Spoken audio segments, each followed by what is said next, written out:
So if by chance you're not familiar with Phil and Brad Cook, they are at the center of the universe for American folk music, indie folk music here in the Triangle. They have played with a who's who of artists locally right here. You might know them for their own band that they started, Megaphon, and they're touring with His Golden Messenger. They played with Sharon Van Etten. Blind Boys of Alabama, absolutely incredible artists, and I just can't tell you how proud and honored I am that they make the Triangle their home, and how lucky we are to have them here. So with that, I'm going to turn it over to Phil and Brad Cook.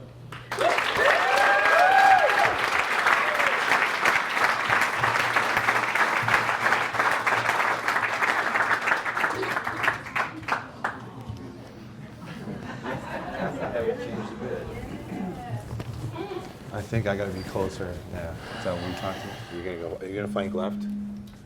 Yeah. I'll go over here. Yeah, here. And then I'll do this. Yes. Okay. Hi, everybody. Hi, everybody. I think we'd be better at that by now. We're not. Who's snacking? I'm Brad Cook. I'm Phil Cook. We've had quite a long game going on our whole life, starting on this hammock. Yep. 2006. 7. Pretty good. This is, Phil and I have been, involved with a lot of things for a long time. And we're going to try and tell you sort of why we do what we do, how we're still here, what it looks like to be 16 feet from the same person for 36 years, sometimes closer. Yeah. And we'll start here. We grew up in Chippewa Falls, Wisconsin, which is it's kind of like the Nightdale. Cultural void a little bit. There was Not a lot. not a lot going on, but you could get a decent burger and cheese curds and things like that. Not a lot of farm to table, not a lot of ground. It was mostly snow. Yeah. And, so I think the thing about where we grew up is that people that grow up in the, as they say up there, the Great White North, because of all that snow, and also it's pretty damn homogeneous up there, is that basically you have to find a hobby in the winter, or you're never going to survive living in that cold of a climate. So there's a lot of kids that go into ice hockey, and then there's like select few kids. For some reason, Brad and I were the only two in our entire city that were just like playing music in the winter. We just found it, and that was like a big thing. So that cultivated a lot of practicing in the winters. It did, and we practiced a lot because we had extremely supportive parents. Our mom is here. Yeah. Winnie.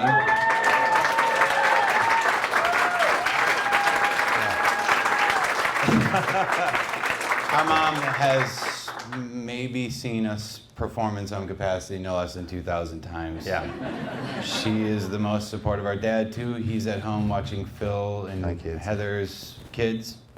But our dad would be here, too, if he could. They moved here with us. Our whole family's pretty tight, and we just had to shout out Mom today because she's still here. Coming to see us make asses of ourselves in front of her. So these are just, like I said, kind of started here. Pretty classic run-of-the-mill. Yeah, that's been happening for a long time. Phil Cook has been playing piano seriously since that age, and this is a document of that.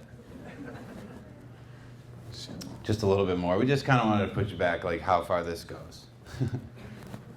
This picture's been hanging in every house we've had our whole lives. Yep. That's our grandfather. Phil and I both have his signature tattooed on our arms. He taught us a lot.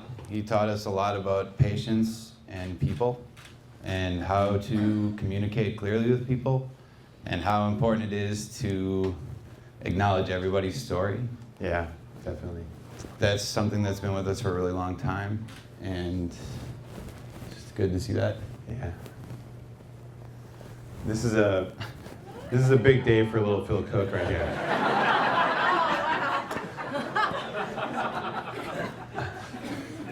I had to look my best, so I put on my best 3/4 sleeve rolled up sleeve thing that I had a lot of puff paint on the front of. Had a couple racing stripes in the side of my hair, spiked it up, had a little bit of a mullet to kind of tail it down into a question mark about where this was all going. But I had to look my best for the possible future president of the United States at that point, of course. This is just a really great moment from our youth. We just, I look back on this as like a seminal moment for me. The older I get, I'm like, Mom, thank you so much for like coming home from work and flying home and then like just picking Brad and I up as young. I was 8 years old, Brad was 7. And took us to see Reverend Jessie Jackson speak in Eau Claire. She just like, we flew there and you had to show your boys, someone running for president, that we all just had such a great time that day. I just remember that day so hard. And that's a rare moment for kids like where we grew up. That was a rare moment. To have somebody of color come into your community and fire it up the way he spoke, I'll never forget the rest of my life. And then when I was in about 5th grade, I was doing a Time Life report. I'm being super transparent here. I want you guys to know, okay? I didn't mean to go this heavy this quick, Brad, but we'll do this like through a couple of things. It'll be cool. These guys will find our vibe. Yeah, it'll be cool. I did a report in 5th grade, in the winter time, and my grandparents had a Time Life book, one of those retrospective of a decade. And I remember the 60s one, and I used to always just like flip through it at their house. And I flipped to a page of Dr. King on the Memphis hotel balcony after he had just been shot, and I realized that Jessie Jackson was there with him in that moment. And then that kind of shot like a little bit of a lightning bolt through me. And I feel like for me as a kid with parents who wanted to raise us in the most liberal 60s way they could show us how, most of our diversity came from our moms work in Special Olympics and our dads work in Special Olympics, wherever they could find a way to give their kids a bigger world, But this is a huge moment for me, and I found this picture and it just made me smile. Thanks again, Mom, for bringing us to see Jessie Jackson. That was so cool. All right, so here's where things get heavy.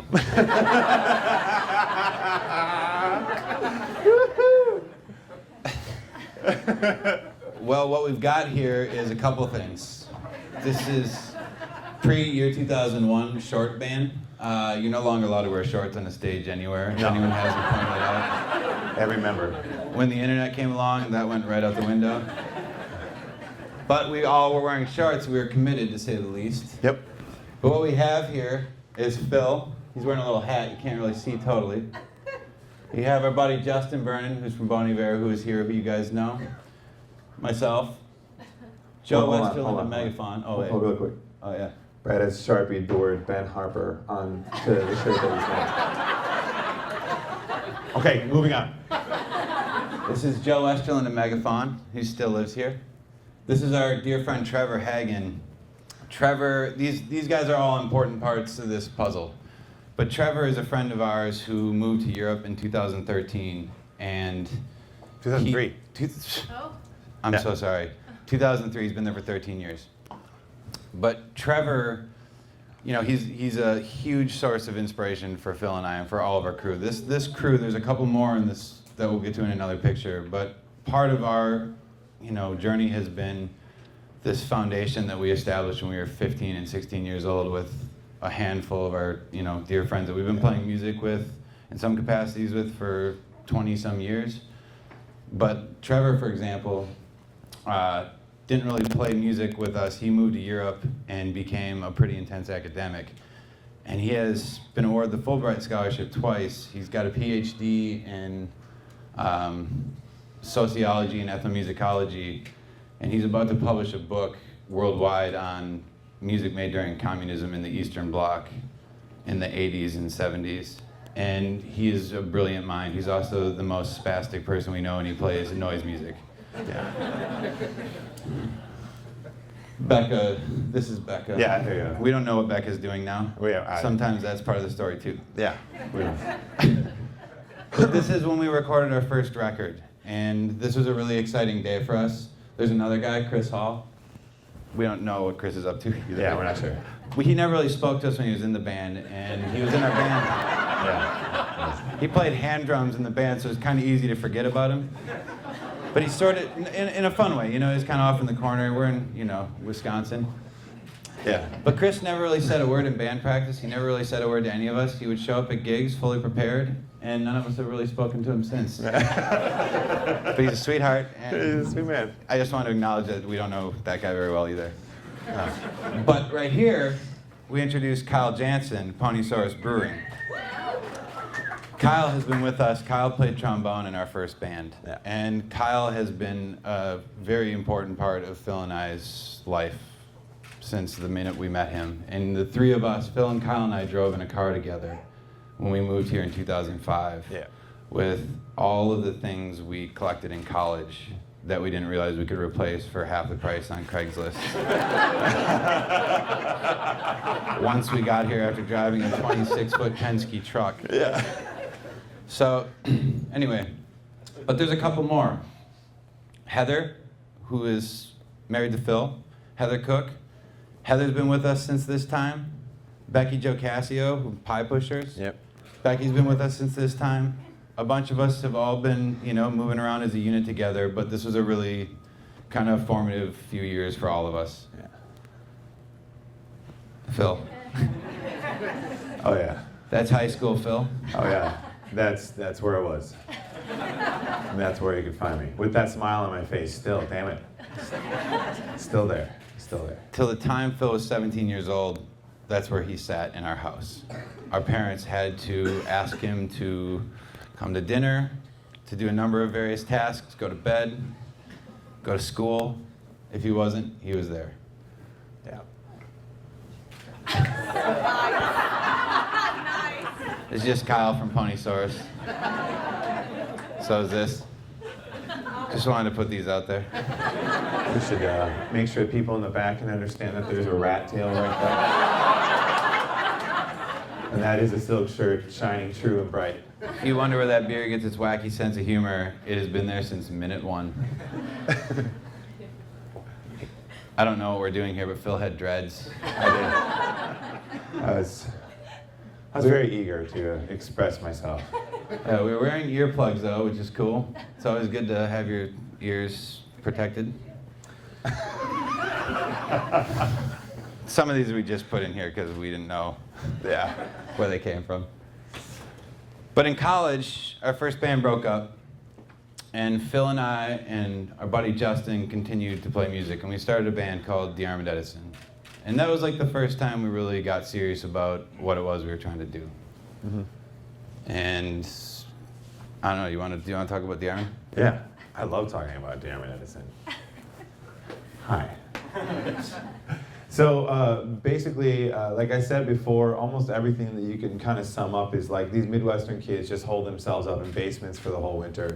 And if you're playing music, I mean, everyone where we grew up was finding bands, and they were like spending a lot of time woodshedding in the basement because you're forced to. And so I think the biggest thing about De-Armor was like everything else was happening somewhere else. We'd read about it in a book, you read about it in a magazine, and you'd see it in movies. But we just didn't have any of that firsthand where we grew up. So we had just to really create our own universe. So I think a part of that was just like realizing that we were loving a lot of the music of our parents, like things like Jackson Browne and Ricky Lee Jones. That was something my dad always listened to, and just like songwriter music that had kind of a real vulnerability to it, and it would come. Some of it would come later to be like some kind of like softer, like more adult contemporary sounding stuff. Like Bruce Hornsby was so huge for me when I was a kid. I mean, piano players still is. And piano players don't have a lot of people to like emulate right away. In the 80s, there wasn't a huge list. The guitar kids had lots of choices, right? But for me, I mean, I have Bruce Hornsby, and so that was a huge thing. So we had all these sensibilities we were cultivating, and therefore, we didn't sound like anybody else at all in this town before or since in a lot of ways. Like it was just, it was different kind of music. I think we were trying to go for something really big with a lot of heart and weren't afraid to be sensitive around each other, which is great because we were all artists. Yeah, communication, that's sort of an essential part of all of this, actually. Yeah. And this band was really the first time I think Phil and Justin in particular and myself really woke up to how valuable it is to be clear about what it is you're trying to accomplish in any capacity. And there were a lot of things we didn't have the experience to articulate at the time, but our instincts really came to fruition when we were young and kind of post-college confused about what we were trying to do. And I think this is, I'll wait to that. So we moved because we felt like Eau Claire was too small for us. And it felt like it was hard to get momentum in a town that size when our ambition was starting to become much greater. And we got together in the middle of the night. Heather and Kyle and Justin and Phil and I all had a long talk and just kind of decided we should move somewhere. And we all sort of thought Raleigh, Durham sounded cool. None of us had been here. So about a month later, we played a concert. We got in a car. Right as soon as we were done, we took all the money from the door, and we just drove straight down here, the 5 of us, and stayed at the Holiday Inn in Gardner. Yeah. So you want to talk about how magic this place is? That sold us. Also, when you retrace those steps, the first building we went into in this town was Flying Saucer, and I only find that funny in hindsight because there were so many. To us, that was the most incredible bar we'd ever seen. Like, we came from a town where people got hammered every single day, all night, on 50-cent beers. But to see like 100 taps of beer we had never heard of, we knew we were in a very cultured place. Yes. Which is, I mean, in a lot of ways it's true, but, you know. So we got here, we checked it out, we had a lot of fun. Durham was obviously a very different place in 2005. And so that didn't really connect with us in the same way. So we kind of landed in Raleigh, and it was an incredible first year. I think we all, started to find jobs in places. I got a job at School Kids Records. Yeah. Like the second week I worked here, the first person I worked with was Grayson Curran. Oh, wow. Which, we ended up living together for 5 years and did a lot of really dumb things together. But he was so essential to understanding immediately the context of this place and the music here and the culture here. And he was so excited. He was 22 years old at the time. And he was so excited about what was going on here and all the potential. He had just gotten hired to be the music editor at The Independent. And I do have to shout him out because he really opened the door for so many people for us. Yeah. Our first show we ever played was with Christy Smith, who's in here. Where are you, Christy? I think she's got Desi out there. Okay. Christy Smith offered us our first show at the Bickett Gallery, Yep. which is not here anymore. And we met her through Grayson, and we met a lot of people through Grayson, and that kind of got us moving in the right direction when we got here. But of course, that band didn't really last. I think we were all in a different place, and Justin was ready to move home. He was pretty, in his head about a lot of things. And I think at the end of the day, he was really starting to find his voice much earlier than we were. And it was a hard thing to articulate when it's all connected into friendships, which is like any industry. I'm sure all of your first businesses had a ton of like, yeah, my friend, shit, That's real. And this is where we went through that the first time. Yep. And, we had to kind of reevaluate what was and was not important to having communication in whatever industry we were going to do, but for us, music. And it wasn't really about, having a party. I mean, we were in bars so early playing music that we were never really motivated by the party. Yeah. It was just kind of the growth, the thing. And so after a year, we broke up, and the very next day, Phil and I and Joe started Megaphone. Which, Megaphone, I'll let Phil riff on this too, but, this band started as a giant reaction. Similar thing. Like, we didn't really know what we were doing. We knew we wanted to play music. We knew we had this drive. We wanted to participate so bad, but we had never actually taken the time to learn how to write songs and really think about what it is we're trying to express. Mm-hmm. And the long and short story of Megaphone, tell some stories here, but is that it really was a cool band in terms of, it was a very public document of 3 guys figuring out how to communicate with each other and also what their voices are. It was a perfect shared experience, it was like a commissary in a way. It was a lot of different points of view, and it really taught us a lot, but to say that, at least it started in a very wild place. Yeah. And Yep. we had 3 songs, got in the van, and drove around. That first tour, Brad was animated. We tour, and we really hadn't toured up to that point. I think that's another point that you and I have talked about before, is that we basically didn't tour for the first 10 years we played music. We just practiced all the time. That's all my bands did. Same with the Army Edison. We played 1 show a month in Eau Claire and sold it out, and then went back to the basement and kept practicing. Sort of like an incubating for way too long, you know what I mean? But in retrospect, that was so huge. You know, we just really learned a lot about ourselves and each other and what to strive for, that we really wanted to strive for, and then that's when sincerity and integrity came into our fold and trying to do that kind of stuff. So Megafaun was also cool because we had to hit the road touring, and it was the first time we had to figure out how to tour. It was the first time we ever got in a plane, went overseas. It was the first time we ever did all these things. And then it was also the first time we met up with a lot of people that are now in our wider community that we've come to use and pick from. Like Matt White from Richmond, Virginia. His stage name is Matthew E. White. We met him early on in these days in Asheville at an in-store. Our bands played a show together. And he and I walked outside and we both just dropped that our favorite groups of all time are the Staple Singers. And he and I hugged immediately, and then have been brothers ever since. So Matt White's a huge part of that, and he comes back into the fold just a little bit while later. We met Sharon Van Etten during these days.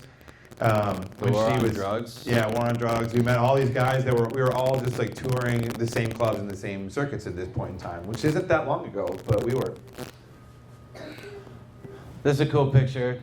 This was sort of near the end of Megafaun. We did a big project at Duke University called Sounds of the South, and we did it with our buddies Sharon and Justin, Matthew E. White, and 7 other musicians from Richmond. And that was another big point for us in terms of outreach and how to really, how to go big. And that was the point where we kind of realized Megafaun wasn't really sharing the same point of view, but we were really having a good time playing together. And so it felt like a good time to just find a new project to work on and kind of learn how to communicate through that, as opposed to feeling more personal about the things we were trying to do. And this project is one that was really special for us. I wish there was some way I could show you more, but I'm sure there's videos out there somewhere, but we never actually recorded it, even though we tried to. But this project ended up taking us to Australia for the first time. We got to play the Sydney Opera House for 2 nights, and we played in Cincinnati and a bunch of other places. It was a really, really special project. And that's also a shout out to Aaron Greenwald at Duke Performance, who is one of the greatest visionaries that this entire scene has ever seen. Aaron Greenwald, Duke Performances. That man is so incredible, y'all. He's got such an incredible finger on the pulse of what's going on in this country and all over the world. Just an awesome dude. Anyway, love that guy. Phil and I have leaned on him pretty hard over the last 2 years. If you get an idea that's a little too big for any realistic accommodation, call Aaron. He will try to figure out a way to help you realize your dream. He's an incredible man. Yeah. But Megafaun came to an end in 2012, and it came to an end in a way that we're really happy with. Yeah. In that it was on our own terms, and it was kind of, in a lot of ways it was a counterintuitive time to stop, because it was when we were our most successful in terms of actually having a career with it. But we still play together all the time. Obviously, as part of this story today, Phil and I are together all the time, but, I was just overseas with Joe for the last month, and we still work on projects together. Megafaun will still turn up and play shows together. We won't do it for money, we'll just do it for fun. But it's definitely something. This is Mike Taylor, His Golden Messenger. This is the next big part of this chapter. I tried to find the sketchiest picture I could, Mike. Mike's here tonight, everybody. I'll let you take this one. Oh man, Brad and I walked in the door to the Poor Moon release show at the Nightlight, and we had just been hearing things from a few people you should really go check this out. We walked in the door, Mike saw us, came over, walked over immediately. We were all like, hey man, we really wanted to meet each other. Great, I really want to play music sometime. And Mike just said, how about Tuesday at 3 p.m.? This is on a Saturday. So we met Mike Taylor on a Saturday, and on Tuesday I put down the first Wurlitzer parts on Ha that are on there on that Tuesday. That's the first thing that Mike and I did together. So we jumped into this thing. Our friendship completely jumped into it with as musicians and as collaborators and as artists. And then for me, particularly, Brad and I both consider Mike someone that we now consider one of our closest brothers of all time, and love him with every bone in our fucking body. But Mike for me is somebody that was the first time I had heard somebody like write a song and like use his kids' names, like call out his kids' names in the song, and going into the most precious and vulnerable and fragile spots of his existence constantly as a songwriter, and mining that territory that's so close. It's often the thing that's like right in front of our face, but we just are too blind to see, that kind of thing. So needless to say, like since, getting behind something like that is a no-brainer. It's like, you just find a paradise of some kind and you don't want to leave. That's like a good way to just kind of say it, like, this is right. And the timing for Brad and I both just felt like, hell yeah, this is what we're doing now. That immediately just kind of came in. Well, yeah, it was hell yeah, this is what we're doing, because we had no idea. But it really was. I think Mike woke us up in a lot of ways. We met Mike at a time where, I think we were both at this point. The problem with Megaphon, and part of the reason we stopped playing, was because it was an unsustainable career, ultimately. We would have had to tour, because of the nature of the music industry started to turn so much, that for a band like Megaphon to participate, we would have to be on the road sometimes 8-9 months a year. And that's a long time to be gone playing in bars, setting up your office in another bar in America every night, or Europe. And, it just became kind of a grind, and we both were kind of trying to figure out. We weren't as happy with the performances, we weren't as happy with the shows, we weren't as happy with what we were trying to say. I think Phil was starting to have big picture ideas about what he wanted to do solo. I think I was starting to feel tired from touring and wanted to focus more, and we were kind of confused. And Mike had arrived at this place that few people get to, which is complete and total disregard for validation in anywhere you look, outside of self. And that was I think that was a really important thing for Phil and I to observe. Absolutely. Because we're like dogs, for the most part. We really want to make you happy. Yeah. And we want to do the right thing. And that's part of the vibe. But I think Mike really helped us be confident in ourselves. And so we have him up here because he was definitely a big one for us. Another thing happened that really had a big impact on where what happened with ultimately happened to be Southland Mission. But I got to go up, and Justin calls me to go up and do sessions at his studio in Wisconsin. He's used me for the last, since he's moved back home, and he and I were always really, really aligned musically, and loved the same parts about harmony. We loved vocals. We always loved about like just harmony singing and vocals and all the different styles that people have. And the Staple Singers have this one style, and the Stanley Brothers have this other style.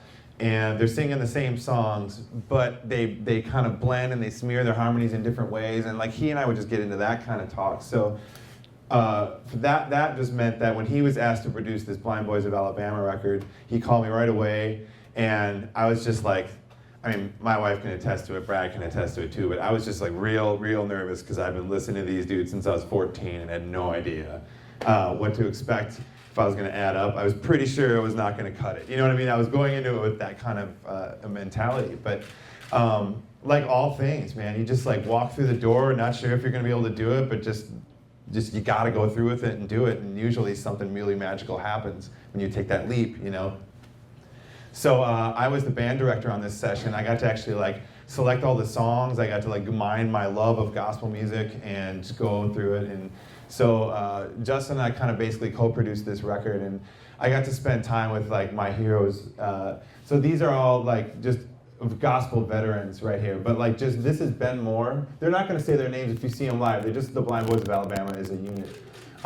Ben Moore was super active down in Muscle Shoals back in the 60s. He had some singles out with this duo called Ben and Spence. He had a whole other career in the 70s. He was the second Bobby Purify. He was in there, he was in like duos. He went blind in the 70s, like different stories, right?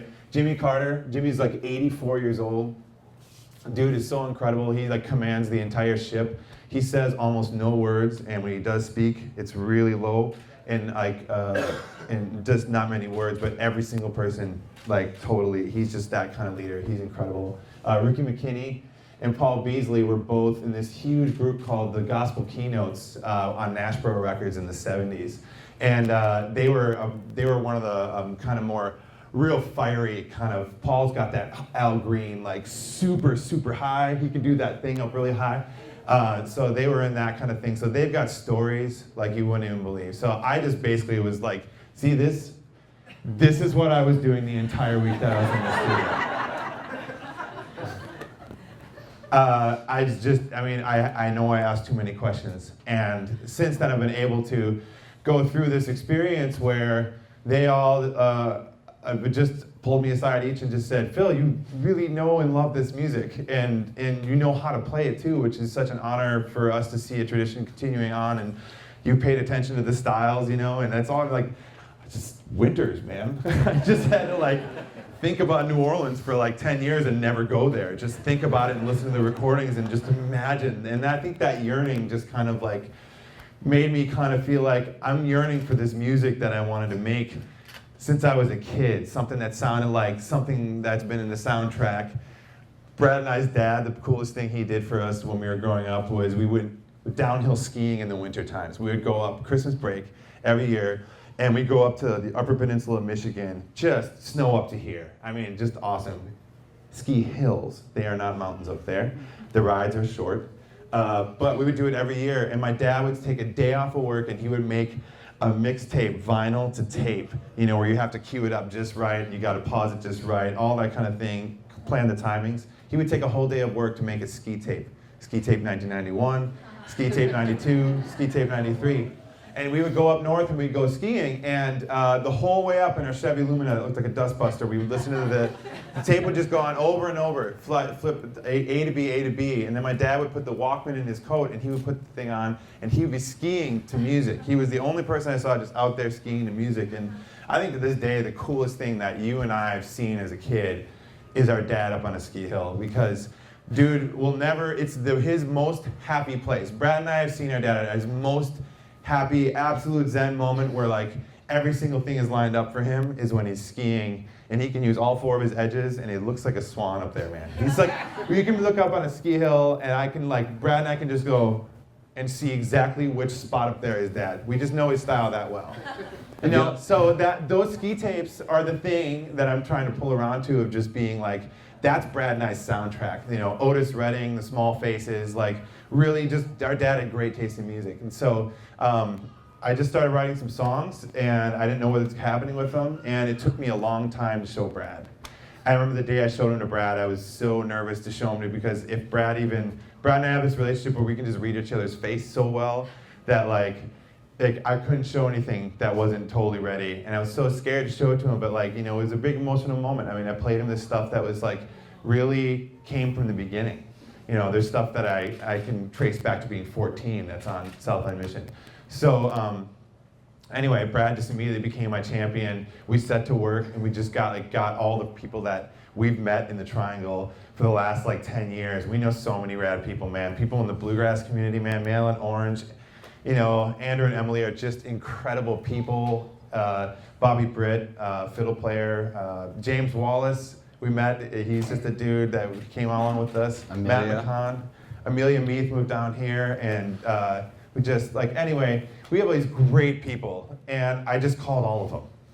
And they all came, and Brad and I is the first thing that we made in our dynamic. That was me, Brad producing and kind of behind the helm, playing bass, but just really he was just protecting the vision more than anything else. It was the first time we went into that dynamic not as like collaborators was mega fun. It really was like me bouncing things off of Brad and Brad bouncing things off of me, and only the way that we had figured out to do over the last 36 years, you know. Right, and I think a lot of that, what Phil's kind of alluding to, is sort of where we've arrived. And the unique thing about our dynamic now is that we really have a clear-cut set of sort of parameters that we both hang within. I mean, Phil is very much the carrier of our message. I think the way that the two of us kind of get together and get excited about things, I think Phil's got all the DNA in his body to go out there and turn a room on its head, you know. The thing that I think for me is that, like, as we've gotten older, you know, the performance part of it doesn't really connect in the same way. But I really get excited about what all these guys work on. A whole group of us have been pushing each other to take on whatever you could next since we were kids in winter in basements, you know, and it's just kind of cool to arrive at that place and be, you know, more happy, more, you know, more confident, more, what am I trying to say here? I just feel like we've arrived at a place where we really understand what we're trying to do now. And we really, you know, being around things like Justin and Bon Iver, that was really important for us because it taught us that no amount of celebrity or success or payoff or validation, it doesn't matter how hard or grand that comes in. But the important part is that, like, Justin, for us, is just as hungry as we are. Like, none of that's ever changed him. And it's why we still work together, and it's why we still work every day. You know, we were just working on records this weekend after being gone for 6 weeks. And it's something I think we're so moved to do because there's a lot of good that can be done by empowering people and by having people find joy in what it is they do and share that joy. And I think music at this point in time, in a culture like this, is going to be pretty essential. You know, there's a lot of hope and power that comes together in large groups of people that connect in, you know, a room like this or in a room with a concert or wherever that is. And for us, how this conversation pertains is just something we do find very important and at the forefront of what we do. And success to us, we've been successful as shit our whole lives because we're still doing it. We're still laughing. You know, we got up at 6:30 this morning and screwing around on the drive here, you know, and we'll hang out the next 2 days with our families. You know, both of our wives are here and our mom, and it never ends. And at the same time, we've, you know, played with a ton of our heroes and a ton of, you know, we've met so many incredible people. We're so inspired by so many people in this room. Yeah. Sam Ratto, I don't think I'd be doing what I did today if it wasn't for Sam Ratto. He gave me a timeout for a year when I needed a break from Megaphon, and he let me come work at the chocolate factory and clear my head. And Sam and I talked a lot of shit for an entire year straight about what scares you and excites you about your industry. And I'd ask that to anybody, and I've been asking a lot of people that question. But, like, it's a good time to just get out in the open, be transparent about it, but, like, what's freaking you out? What's exciting you? Everything's wide open. Every industry is going through this exact same situation. And it's empowering if you choose to see it as, I don't know, but it feels wide open. And it feels we can do whatever it is we want to do now. And I think that that's sort of, you know, the base ending of sort of where Phil and I are is that we're just going to keep doing what we're doing. We're going to keep digging in. We're going to keep trying to spread this message as much as we can. But, you know, that's a good one. That's a good one. Yeah. Our mom's got this. Yeah. But yeah, this picture, man. This picture was taken at the Eau Claire's Music Festival. You know, the same group of kids that used to get stoned and sit in their basement and practice all night. You know, Justin's now throwing a huge music festival in that town. We've got so many cool bands coming, and Philly's, you know, the centerpiece of it with his band still. And, you know, it's like a really cool thing. All of our friends get together, that same core group of us get together and spend that week together. We're going to be spending New Year's together next week. We're still always together. We're still always talking to each other. We're still always, you know, helping each other through anything that feels confusing or frustrating or exciting. And I think we decided, I mean, we kind of went long, so sorry about that. We're chatty dudes. If you've ever been to a Phil Cooker or Megaphon show, we probably talked half of that too. True. But we'll show you guys a little video. Our friend Tim Kiernan made it. We found it when we were looking for pictures for this, and it was made when we were doing Southland Mission. Yeah. Yeah. And I think it's a really cool document of sort of what the energy is like for us. And it's simple, it's elegant, but it's really cool. The context I would give you for this clip is that Tim has been around for a long time with us too, and has seen some really cool moments with, like, you know, been there with the camera for some really seminal moments for Brad and I. So I had him come along. So he put this thing together, and just the moment that you're actually hearing on the soundtrack is probably the heaviest moment of making the record for me, where I was at my most, like, just feeling like, I don't know if I can do this, which is what Brad's usually talked me down from for my whole life. And I just kind of sat down like I have since I was a kid at the piano and just played for a few hours, and like they just left me alone up there, and I was just up there, and like, so you're seeing really like just that moment, Tim just kind of, I didn't know he was there, and he just like totally just went there. So anyway, that was heavy, the soundtrack. So this is Tim Kiernan's 521 Studies production of this thing.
Cool. Thank you, guys.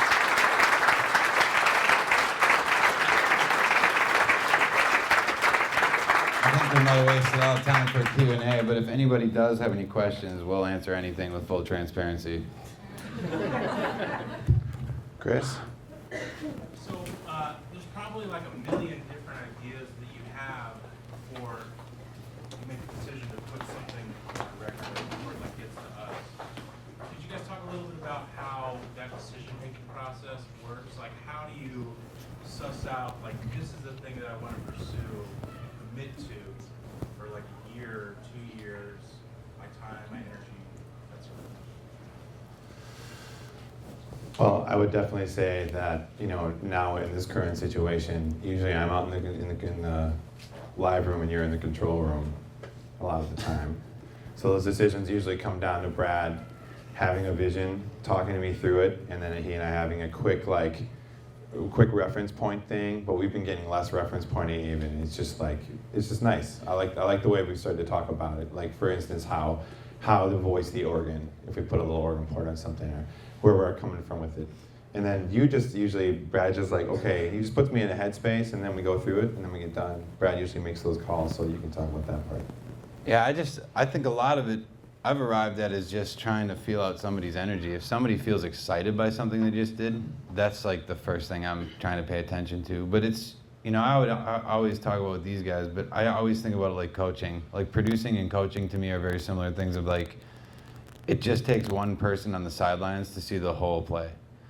And when you kind of see the whole play, it's really easy to see what is and is not sort of aligned or correct about that. And I think the more that you do it, like I did a lot of session works playing with different producers as well, that I sort of like the way they sort of navigated something or were just decisive about something. And I think for Phil's like my muse when it comes to music. I mean, that's why we work on so many things together. Is for me, he's my favorite person in the world to listen to, live, studio, at anywhere. And so with him, it's easy because I can just sit and listen. I can tell if he's in his head in a take. I can tell if he's really feeling something. But it goes so quick because I also know what he's so capable of. And if I feel like at this point in time, usually if he's feeling like he just played something cool, I feel like I just heard something cool. And we just got to go out there. It's really simple. There's not a lot of, at this point in our lives, there's not a lot of conversation left around. It's just, was that cool? Did that feel good? Great. Move on. We're less precious as we get older, for sure. Yeah. Try and do things in a few takes. Yeah. Keep the energy up. Anyone else have a question? Yeah. Yes. Hey, do you find with how this 2016 is kind of the year that music kind of took a big hit, and I don't want to say died because that's pretty heavy, but current events, people that passed, when you are creating something, that can influence you, or do you just stay zoned in on what you're currently trying to accomplish? Can it change the narrative that you're trying to create? Oh yeah. I mean, I think if you look throughout history, you can really find a pattern and a trend of when times are getting real hard and people are getting real desperate and things are the most oppressive is when the most lasting art is usually made. And I would say that, we've witnessed I just feel like musically there are people out there that are putting their full selves forward. I feel like there are artists that are making records of their lives right now. I feel like 2016 was also a year where just like, I don't know, it's really blowing me away. I have a hope that I didn't have 4 or 5 years ago, but I feel like a part of that is why is just because things are so terrifying to a lot of people. And our anxiety is definitely like an epidemic, you know what I mean, for human beings right now. Right, Brad? Yeah, I mean, I would agree with that. I think a year like this too is like part of it is reflection. I think that when you make music, I've never been particularly influenced by like the music of Leonard Cohen, but Leonard Cohen dying this year is a huge wake-up call to, kind of reevaluating what he stood for, what he's about, but also just a kind of a message and a reminder of like a lot of these iconic people. David Bowie was fearless. He was confident, he was fearless, and he had a message. And I think you can say that about Leonard Cohen, and you can say that about Leon Russell. You can say that about so many of these people. Yeah. Prince. Sorry. Yes. There's so many of them this year, and they were all extremely fearless leaders and powerful people. And I think for us, as opposed to being devastated by it, I find that it's more just like a reminder, like we got to be better. Everybody's got to be better. These cats were so serious about what they did. And bands now, for us, I'm just going to relate this to this industry, bands now aren't that driven. They're not as self-critical. There's this great story of Prince taking his whole band to a hotel room as soon as the gig was done and watching the entire concert and talking about every single fuck-up they had. And to me, that's gorgeous. That's like game tape. That's beautiful stuff. That's like, why wouldn't you be self-critical? Why wouldn't you be extremely self-critical if it's for the right intention? If you're forgiving of yourself and you just understand like this can be better, this can be cooler. I get a lot more of that from those kind of year. A year like this is just a reminder. It's a big wake-up call. Like these guys aren't going to be around opening doors much longer, and I don't think those doors need to be closed. People just need to get excited about what they're doing and find their voice again and be confident about expressing that.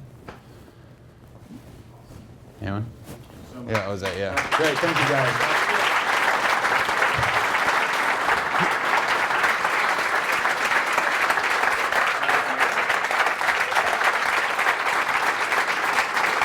Thank you.